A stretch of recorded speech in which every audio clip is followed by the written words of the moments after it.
Hello friends, welcome you all. आज हम vision IAS के 26 मार्च वाले डेली करंट अफेयर्स डिस्कस करेंगे। देखो फ्रेंड्स, आज से आपके पास 70 डेज है और ये 70 डेज बेसिकली मेक और ब्रेक वाले दिन होंगे।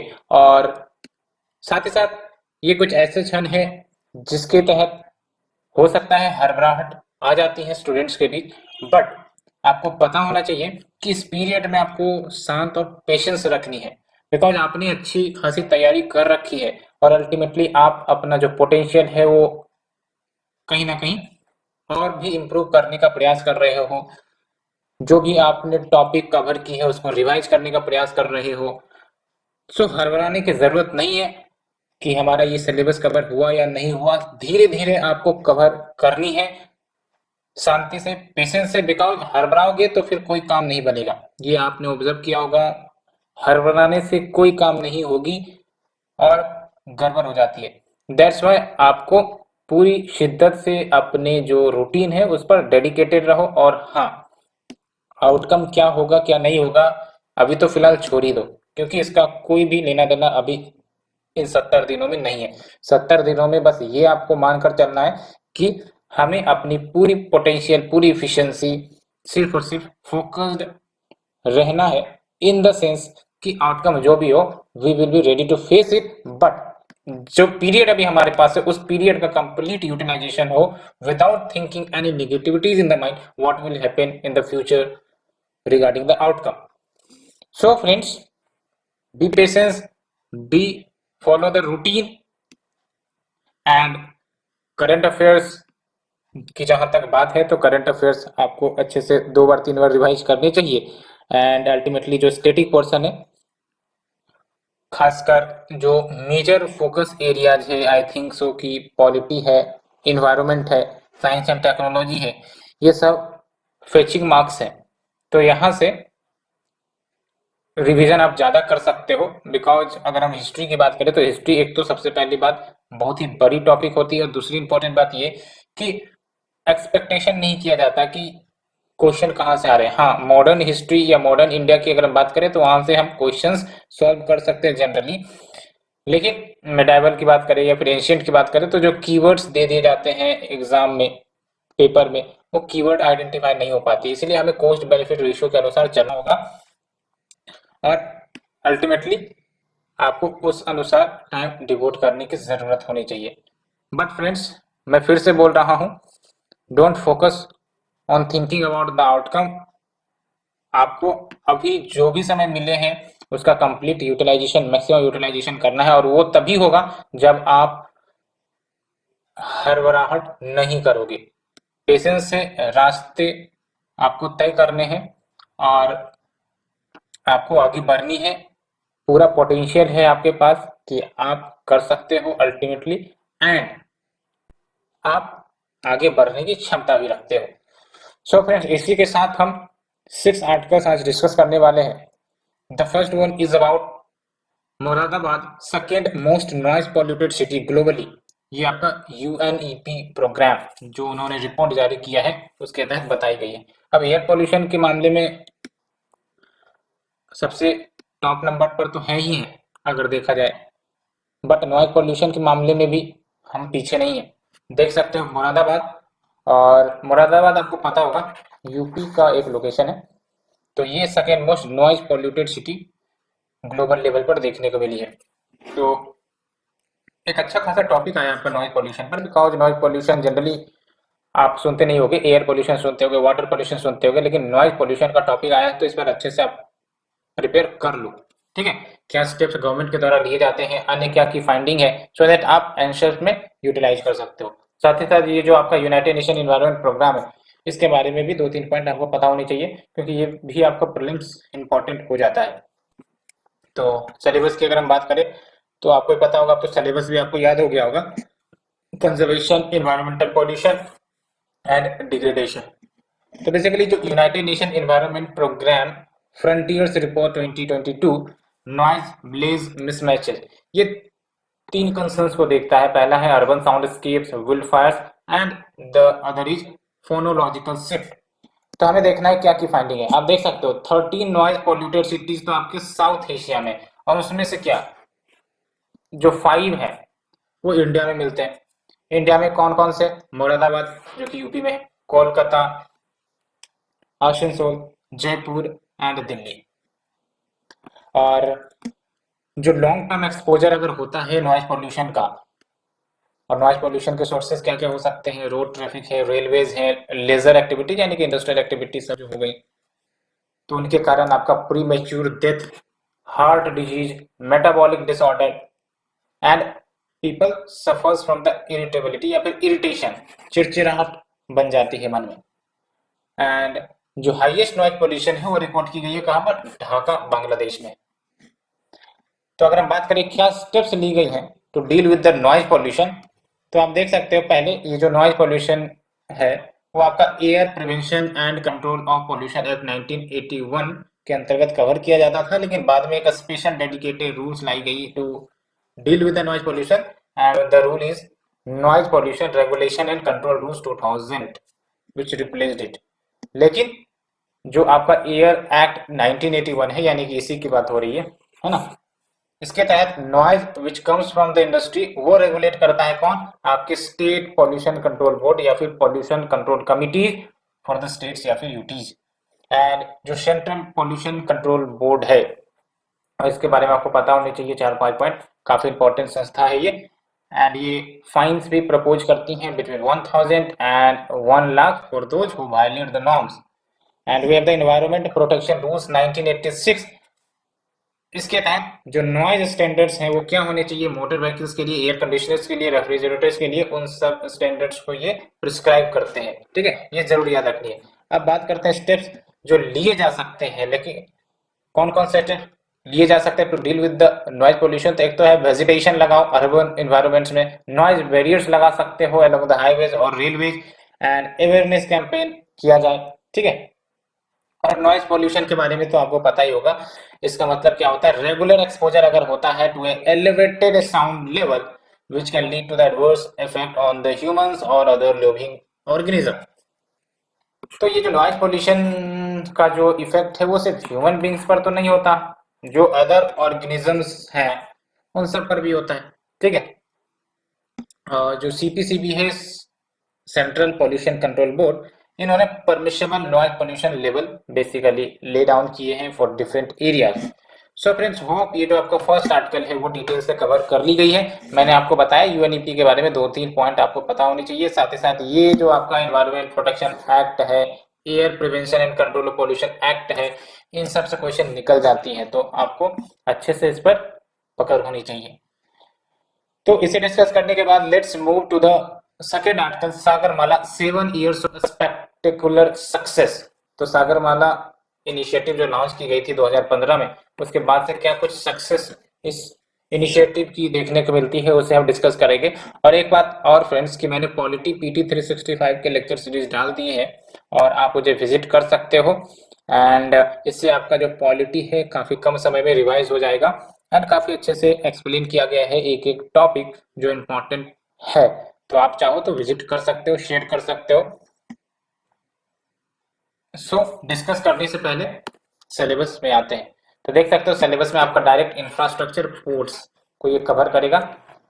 तो ये जो आपका सागरमाला है इसको 2015 में लॉन्च की गई थी, and it is a flagship programme. किसका? अच्छे से याद रखना है, मिनिस्ट्री ऑफ शिपिंग का। और इसके तहत पोर्ट लेड डेवलपमेंट को प्रमोट किया जाएगा। कैसे? इंडिया की जो 7500 किलोमीटर की लंबी कोस्ट लाइन है उसको हार्नेस करके, उसको यूटिलाइज करके, as well as 14,500 kilometre of potentially navigable waterways, उन सबको यूटिलाइज करके on the key international maritime trade routes. और जो हम बात करते हैं पोर्ट लेड डेवलपमेंट की, तो ये अम्ब्रेला टर्म है। इसके तहत क्या क्या चीजें आ जाती हैं? तो it is based on 4 pillar, जैसे पोर्ट मॉडर्नाइजेशन करना। पोर्ट मॉडर्नाइजेशन यानी कि कैपेसिटी ऑगमेंट करना, जो पोर्ट की क्षमता है उसको बढ़ाना। साथ ही साथ इफिशियंसी जो पोर्ट्स की है उसको बढ़ाओ, एंड पोर्ट कनेक्टिविटी दूसरा आपका कंपोनेंट हो गया, जिसके तहत न्यू रोड या रेल कनेक्टिविटी को तैयार किया जाए। जो एग्जिस्टिंग रोड रेलवेज हैं उसको अपग्रेड किया जाए। Coastal shipping, inland water transport को मजबूत करो। लॉजिस्टिक्स पार्क बनाओ। तो ये आपके हो गया port connectivity. And next is your port led industrialisation, यानी कि जहां आपका पोर्ट वाला इलाका है वहां पर इंडस्ट्रियल क्लस्टर्स बनाओ सो दैट एक्सपोर्ट को प्रमोट किया जा सके, ठीक है। And coastal employment zones create किए जाए, maritime clusters, smart industrial port cities, port based special economic zone. And next is your coastal community development, इसके तहत स्किल डेवलपमेंट करो। भाई साहब पोर्ट वाला इलाका है वो बहुत सारे रोजगार भी तो दे सकता है, तो उस हिसाब से हमें स्किल डेवलपमेंट करने की जरूरत है लोगों में, सो दैट एम्प्लॉयबिलिटी भी क्रिएट हो सके। एंड कोस्टल टूरिज्म प्रोजेक्ट लेकर आओ, फिशिंग हार्बर्स को डेवलप करो, ठीक है। तो ये आपके पोर्ट लेड डेवलपमेंट का मतलब हुआ।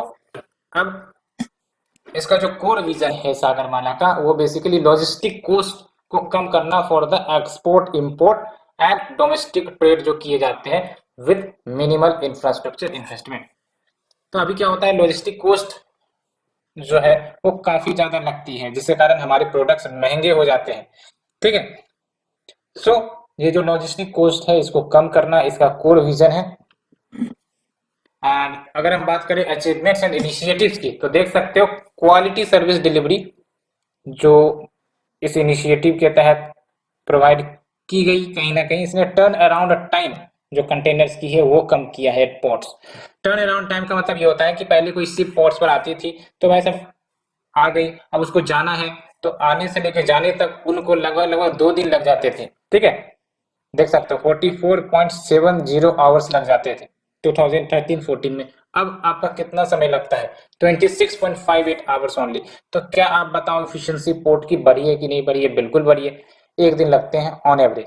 एंड अभी देख सकते हो जो करंट कार्गो हैंडलिंग कैपेसिटी है इंडियन पोर्ट्स की, वो आपका इंप्रूव होकर 1500 मिलियन टन्स पर ईयर हो गई है, जो एक समय फाइनेंशियल ईयर 2014-15 में 1052 मिलियन टन्स पर ईयर हुआ करती थी। एंड पोर्ट्स की efficiency, ease of doing businesses, ये सब भी इंप्रूव हुई हैं। कैसे? स्मार्ट पोर्ट्स क्रिएट करके। स्मार्ट पोर्ट्स यानी कि फॉर एग्जांपल आपकी RFID टेक्नोलॉजी सॉल्यूशन लगाई गई है, रेडियो फ्रीक्वेंसी डिवाइसेस जिसको हम कहते हैं, जिसके माध्यम से स्कैनिंग सब की जाती है प्रोडक्ट्स की, as well as data bank service. Digitization किया गया है बहुत सारी सर्विसेज का, स्मूथ डाटा फ्लो देखने को मिलती है। तो ये सब आपकी port efficiency and ease of doing businesses को इंप्रूव करने में मदद की है। एंड पोर्ट लीड इंडस्ट्रियलाइजेशन के कारण आपका जो इंडस्ट्रियल एंड एक्सपोर्ट ग्रोथ है वो भी बढ़ा है अलोंग द कोस्ट लाइन, और ये आपका 14 कोस्टल इकोनॉमिक जोन के माध्यम से आपका रियलाइज भी होगा। एंड अगर हम बात करें स्किलिंग ऑफ कोस्टल पॉपुलेशन, तो आप देख सकते हो दीनदयाल उपाध्याय ग्रामीण कौशल्य योजना, सागरमाला कन्वर्जेंस प्रोग्राम, इसके तहत मोर देन 1900 कैंडिडेट्स को ट्रेन की गई है। और आप देख सकते हो इसके माध्यम से 1 करोड़ एम्प्लॉयमेंट अपॉर्चुनिटीज क्रिएट होंगी। तो ये फ्रेंड्स हमने आर्टिकल नंबर 2 डिस्कस किया। Hope you understood it in detail. Let's move to the third article friends. Tropical Indian ocean warmed by 1 degree Celsius from 1951 से 2015। तो इसका एक इम्पैक्ट क्या होगा? इसका इम्पैक्ट होगा कि राइज इन सी लेवल हो सकता है, मेराइन हीट वेव्स आ सकती है, तो ये इसके नेगेटिव इम्पैक्ट है। अब बात करेंगे हम कि आखिरकार काउजेज क्या है मेराइन हीट वेव्स के, ठीक है। तो एक तो काउज आपको पता चल गई, ओशियन वार्म अप हो रहा है। क्यों वार्म अप हो रहा है? Climate change is approaching. So friends इसे हम डिस्कस करेंगे, लेकिन सिलेबस आपको पता ही हो गया होगा, डिजास्टर एंड डिजास्टर मैनेजमेंट भी ये कवर हो जाएगा, ठीक है। और ये फैक्ट आपको याद रखनी है क्योंकि ये जो इन्फॉर्मेशन दी गई है वो गवर्नमेंट के द्वारा दी गई है, कहाँ पर? पार्लियामेंट में दी गई है। That's why this information becomes very very necessary and important. And इस इंफॉर्मेशन के तहत जो ट्रॉपिकल इंडियन ओशियन है इसने रैपिड इंक्रीमेंट देखने को मिला है टेम्परेचर में या फिर ओशन वार्मिंग में। आप देख सकते हो average rise in sea surface temperature लगभग 1 डिग्री सेल्सियस का हुआ है ओवर दिस पीरियड 1951 से 2015। अप्रोक्स अगर कहा जाए तो 0.15 डिग्री सेल्सियस पर डिकेड का इंक्रीमेंट देखने को मिला है। एंड अब आपको पता है जो इंडियन ओशियन है वो आपका एक तो वेस्टर्न हो गया, एक हो गया ईस्टर्न। वेस्टर्न वाले को हम वैसे भी अरेबियन सी कहते हैं, इसको हम बे ऑफ बंगाल कहते हैं ईस्टर्न वाले को। तो जो वेस्टर्न इंडियन ओशियन रीजन है यहाँ पर 4 fold rise marine heat wave events का देखने को मिला है। ये सारे हीट वेव इवेंट्स तभी आएंगे जब आपके ओशन वार्म अप होने लगेंगे, ठीक है। तो अगर ऑन एवरेज देखा जाए तो 1.5 इवेंट्स के रेट पर डिकेड ये इंक्रीमेंट देखने को मिल रहा है। कहां पर? वेस्टर्न इंडियन ओशियन में, जबकि जो नॉर्थ बे ऑफ बंगाल है वो एक्सपीरियंस कर रहा है 2 to 3 fold rise, approx 0.5 events के ग्रोथ रेट से पर डिकेड। तो इसका मतलब क्या हो रहा है कि जो वेस्टर्न इंडियन ओशन है वो मोर प्रोन है मेराइन हीट वेव्स के। एंड अगर हम बात करें मेराइन हीट वेव का मतलब क्या होता है, तो इट इज ए फेनोमेना जिसके तहत जो सी वाटर टेम्परेचर है वो अपने नॉर्मल जो उनके सीजन में टेम्परेचर होते हैं, जो थ्रेशोल्ड टेम्परेचर होता है, उसको जब एक्सीड कर जाता है फॉर एटलीस्ट 5 कंसेक्यूटिव डेज, तो फिर हम कहेंगे कि मेराइन हीट वेव के इवेंट हो रहे हैं। अब बात करते हैं काउजेज क्या है मेराइन हीट वेव्स के ओवर द इंडियन ओशियन। तो पहली बात तो यही कि ocean warming in the Indian Ocean because of the rise in temperature, because of the climate change, and also El Nino event का भी प्रभाव होता है। और आपको भी पता है ईयल नीनो इवेंट क्या होते हैं, आप हमें कमेंट सेक्शन में बता सकते हो ईयल नीनो इवेंट क्या होते हैं। ये भारत के लिए वैसे भी अच्छी खबर लाके नहीं देता, बिकॉज ईयल नीनो इवेंट में ड्राउट कंडीशन बन सकते हैं इंडियन लैंड मास के ऊपर, एंड मानसून जो है वो निगेटिवली प्रभावित होता है। एक होता है ईयल नीनो, एक होता है ला नीना, ठीक है, और दोनों को कंबाइन कर दे तो ENSO हो जाता है। तो आप हमें कमेंट सेक्शन में बता सकते हो ईयल नीनो में होता क्या है आखिरकार। And next cause is your कि जो सोलर रेडिएशन रिसीव होते हैं उसमें हो सकता है रीजनल लेवल पर उसमें पीक देखने को मिले, एंड जो इवोपोरेटिव कूलिंग होती है वाटर की उसमें कहीं ना कहीं कमी देखने को मिल रही है। अब ये इवोपोरेटिव कूलिंग में कमी क्यों देखने को मिल रही है? Because of the weak winds. अब विंड जो होते हैं ना वो हीट ट्रांसफर करने में काफी मददगार साबित करते हैं। जो भी आपके ओशियन करंट आप देखते हो वो ड्रिवन किसके द्वारा होता है? मेनली आपका विंड के माध्यम से ड्रिवन होती है जो आपके ओशियन करंट्स है, और भी फैक्टर्स होती है लेकिन wind is one of the component, ठीक है। तो जब विंड ही वीक रहेगी तो फिर हीट ट्रांसफर इफिशिएंट तरीके से नहीं कर पाएंगी, तो अल्टीमेटली पार्टिकुलर रीजन में लोकली उस रीजन को वार्म अप कर दिया जाएगा और इससे मेराइन हीट वेव जैसी घटनाएं घट जाती हैं। देख सकते हो वेस्टर्न इंडियन ओशियन में जो वीक विंड्स होते हैं वो आपका हीट ट्रांसपोर्टेशन को कम कर देते हैं, that gets transported by the ocean currents from the near equatorial region to by the north. Because heat transport कैसे होता है आपका, जो इक्वेटोरियल रीजन वाला हीट है वो आपका इक्वेटोरियल करंट के माध्यम से नॉर्थ साउथ में ट्रांसपोर्ट होते हैं, आपको भी पता है। तो इससे क्या होता है हीट बैलेंस रहता है, तभी तो हम हीट बजट भी पढ़ते हैं, है कि नहीं। तो वीक विंड होने के कारण जो आपका MHW यानी कि मेराइन हीट वेव्स हैं वो इंटेंसिफाई हो जाते हैं। क्या इम्पैक्ट होगा? तो इम्पैक्ट अच्छे से याद रखना है आपको, वैसे तो इम्पैक्ट निगेटिव ही होगा। पहला इम्पैक्ट यही है कि जो आपका मानसून रेनफॉल है ओवर द सेंट्रल एशिया नहीं सेंट्रल इंडिया, वो आपका वीक हो जाएगा। जैसे ये आपका जो ये तो आपका पेनिनसुलर इंडिया है ना, और ये आपका सेंट्रल एशिया है, सेंट्रल इंडिया सॉरी। तो मेराइन हीट वेव्स आपको पता है कहाँ पर आ रही है, कोस्टल रीजन में, इधर इधर। तो जो भी मानसून विंड है वो आपके अट्रैक्ट हो जाएंगे यहाँ पर, ठीक है। तो ये अंदर लैंड मास में पहुंच ही नहीं सकेंगे, इनलैंड पहुंच ही नहीं सकेंगे, इसलिए जो आपका सेंट्रल इंडिया वाला पोर्शन है वो आपका क्या होगा, मानसून वीक हो जाएगी। लेकिन जो आपके कोस्टल रीजन है वहां पर इनहेंसमेंट देखने को मिल सकता है over the south peninsular reason, क्योंकि आपको पता है marine heat wave is the outcome of low pressure, ठीक है। तो लो प्रेशर जहां पर वहां पर आपके मानसून विंड अट्रैक्ट हो जाएंगे, दैट्स व्हाई आपका रिडक्शन हो सकता है मानसून रेनफॉल का over the central India. Thanks, मैंने सेंट्रल एशिया नहीं कहा फिर से।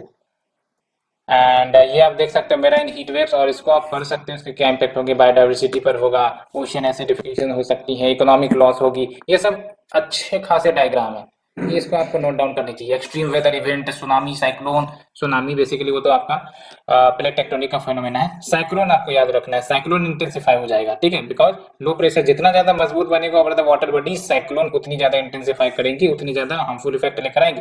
एंड इंक्रीज ओशियन स्ट्रेसेस, चाहे वो आपका एसिडिफिकेशन हो, इवन डीऑक्सीजनेशन, पीएच कम होगा, पीएच कम होने से ओशन एसिडिफाई होने लगती है। And biodiversity and habitat loss, economic loss, और ये ऐसे कंपोनेंट है कि एनवायरनमेंट का कोई भी आपका डिजास्टर रिलेटेड इवेंट होगा एनवायरनमेंट से रिलेटेड, तो ये कीवर्ड और ये कीवर्ड काफी महत्वपूर्ण है, ठीक है, और ये भी कहीं ना कहीं यूज हो जाएंगे। तो इसलिए इन तीन चीजों को तो आपको याद रखनी ही चाहिए। और बाकी आप देख सकते हो 50% इंक्रीज हुआ है मेराइन हीट वेव्स का इन द पास्ट 10 ईयर्स, ये भी काफी इंपॉर्टेंट आता है। एंड 10 टाइम्स द इंटेंसिटी, तो दोनों, एक तो इंटेंसिटी भी बढ़ी है और फ्रीक्वेंसी भी बढ़ी है, तो आप देख सकते हो। Let's move to the next article. NITI Aayog releases second edition of export preparedness index 2021। तो क्या बातें की गई हैं एक्सपोर्ट प्रिपेयर्डनेस इंडेक्स में, वो हम देखेंगे। लेकिन सबसे पहली बात तो ये याद रखना है कि जो एक्सपोर्ट प्रिपेयर्डनेस इंडेक्स है वो प्रिपेयर की जाती है नीति आयोग के द्वारा in partnership with institute of competitiveness, और ये कंप्रिहेंसिव एनालिसिस देता है इंडिया के जो एक्सपोर्ट अचीवमेंट्स है वेरियस स्टेट्स के, यूटीज के, उसका। And also identify what are the challenges pertaining to these states and what are the opportunities available, तो वो हम डिस्कस करेंगे। लेकिन first we discuss the syllabus, and the syllabus will cover Indian economy and issues related to planning, mobilization of resources, growth, development, employment। तो आप देख सकते हो जो आपका ईपीआई है यानी कि एक्सपोर्ट प्रिपेयर्डनेस इंडेक्स, ये डाटा ड्रिवन एंडेवर है जिसके तहत fundamental areas which is critical for the sub national export promotion उसको आइडेंटिफाई की जाती है। और ये जो आपका ईपीआई है ये रैंक करता है स्टेट्स को, यूटीज को, 4 मेन पिलर पर। 4 मेन पिलर क्या है? Policy, business ecosystem, export ecosystem, export performance. अब ये सब जो कीवर्ड है ना काफी इंपॉर्टेंट है।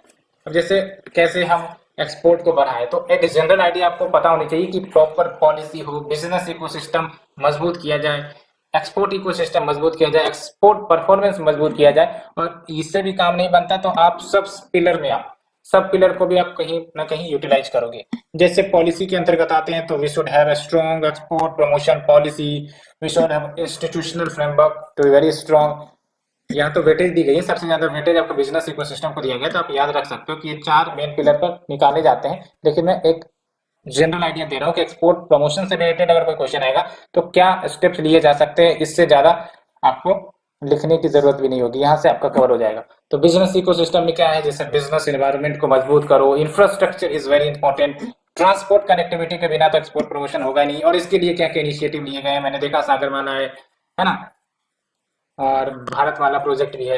And we have the access to finance की एक्सेसिबिलिटी होनी चाहिए, जैसे आपका बैंक, क्रेडिट, इंश्योरेंस, ये सब हो गए। एंड एक्सपोर्ट इकोसिस्टम में आप देख सकते हो एक्सपोर्ट इंफ्रास्ट्रक्चर है, ट्रेड सपोर्ट देना पड़ेगा, R&D इंफ्रास्ट्रक्चर, R&D, फिर आपके मार्केटिंग ऑफ द ब्रांड्स, ये सब भी आ जाते हैं। फिर एक्सपोर्ट परफॉर्मेंस है, आप देख सकते हो growth and orientation, export diversification. Export diversification में एक तो प्रोडक्ट को डाइवर्स करो, एक तो नेशन को डाइवर्स करो। नेशन यानी कि जो पहले 5 देश में हम प्रोडक्ट अपने बेचते थे या एक्सपोर्ट करते थे वो 10 में हो जाए, 15 में हो जाए, और पहले हम 5 टाइप के प्रोडक्ट बेचते थे तो वो 50 टाइप के हो जाए, तो ये होता है आपका एक्सपोर्ट डाइवर्सिफिकेशन।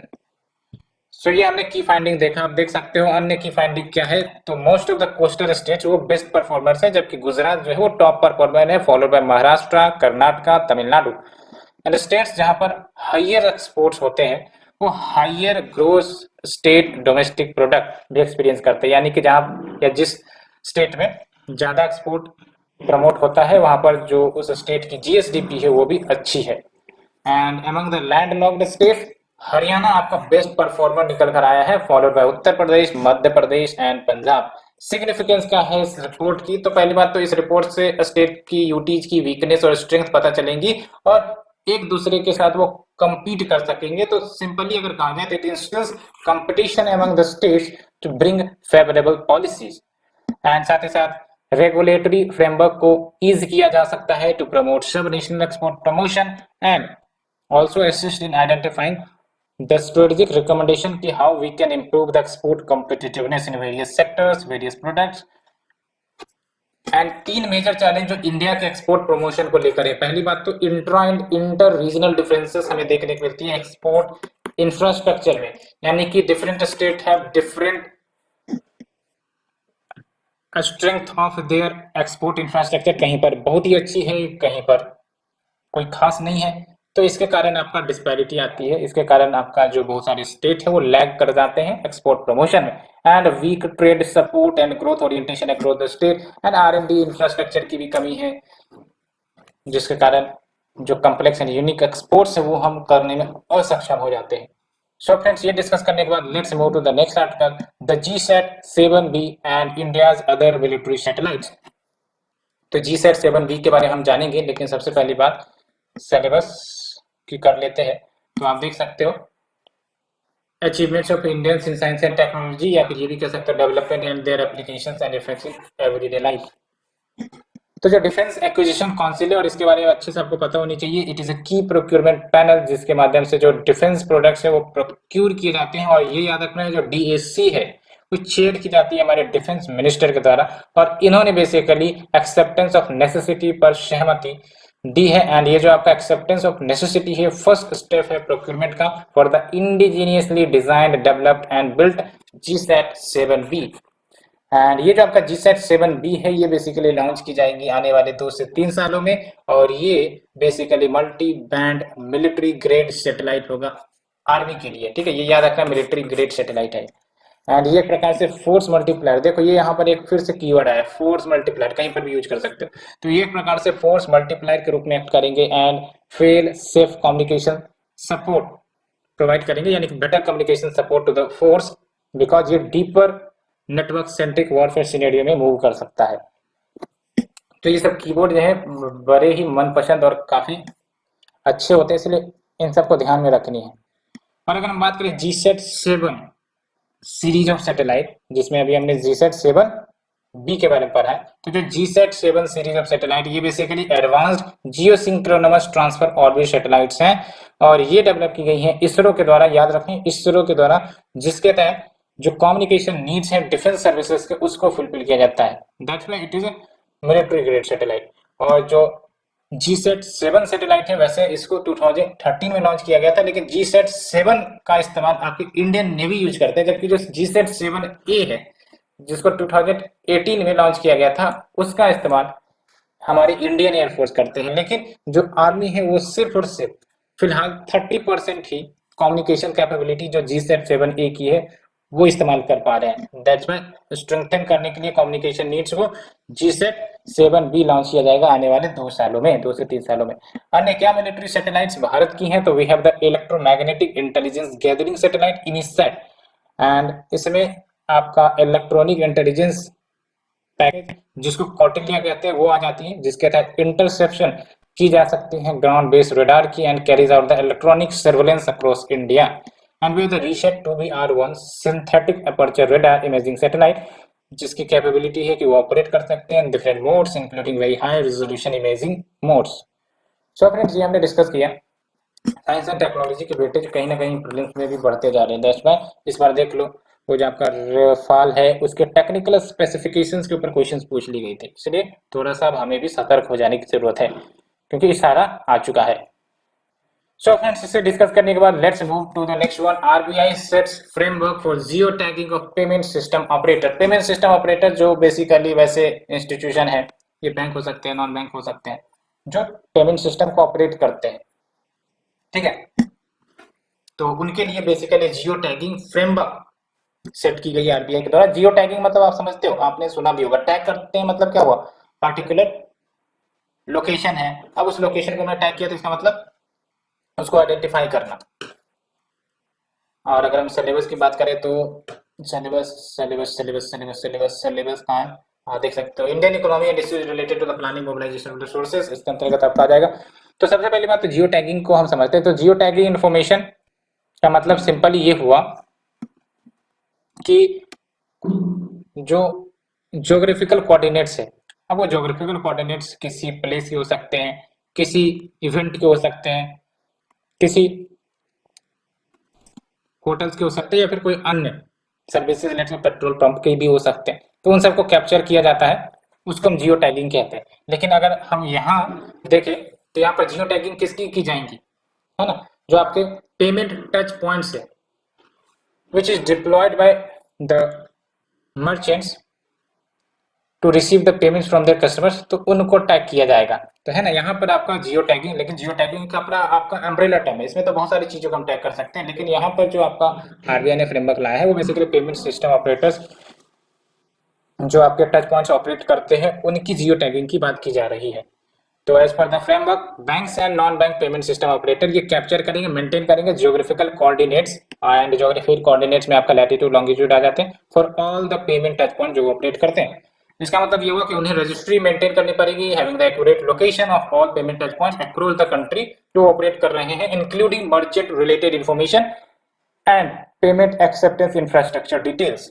एंड जो आपका जियो टैगिंग इन्फॉर्मेशन है वो आरबीआई के पास सबमिट की जाएगी for the point of sale terminals जो जहां वो लगा रखे हैं, चाहे वो आपका मोबाइल पॉइंट ऑफ सेल्स हो या फिर सॉफ्ट पॉइंट ऑफ सेल्स हो। सॉफ्ट पॉइंट ऑफ सेल्स यानी कि जैसे बारकोड सब हो गए, टैबलेट पॉइंट ऑफ सेल्स हो, डेस्कटॉप पॉइंट ऑफ सेल्स हो, या फिर पेपर बेस्ड या सॉफ्ट क्यूआर कोड्स जैसे भारत क्यूआर या यूपीआई क्यूआर, इन सब का आपका जियो टैगिंग इन्फॉर्मेशन सबमिट करना पड़ेगा आरबीआई के पास।